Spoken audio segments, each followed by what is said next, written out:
In today's discussion, we would be continuing on the topic cooking. Dry heat method baking. Baking is cooking food in dry heat in an enclosed space. The air in the enclosed space is heated up to the required temperature. Baking is done in the oven.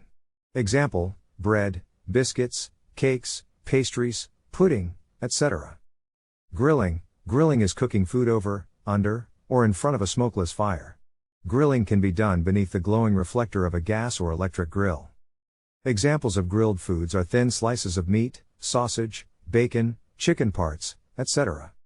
Roasting. This is cooking food in dry heat by an open fire or overheated charcoal. Example, roasted maize, plantain, etc. Heated ash or sand.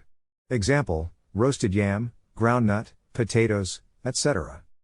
In an oven or enclosed space with hot fat or oil poured over the food. Example, roasted chicken, roasted meat, etc. Frying. Frying is cooking food in hot oil.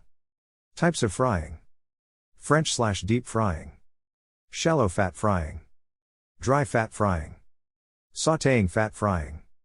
French fat frying. French fat frying is frying in plenty of fat/oil. A deep pan or pot is used sometimes. A food can be fried in its own oil. Shallow fat frying. The food is fried in a little oil or fat. A frying pan is used, and the oil just covers the bottom of the pan.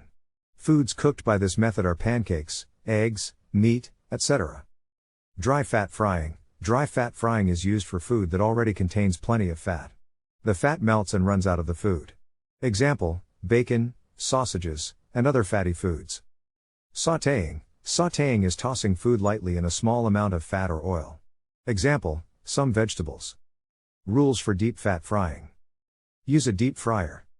Do not fill the fryer more than halfway with oil. Lower the food gently into the hot pan. Drain fried foods before serving. Do not overheat the pan with the food, as this would considerably lower the temperature before putting food in. When food is cooked, turn off the heat and allow the oil to cool before straining it. Thanks for watching. See you in the next video.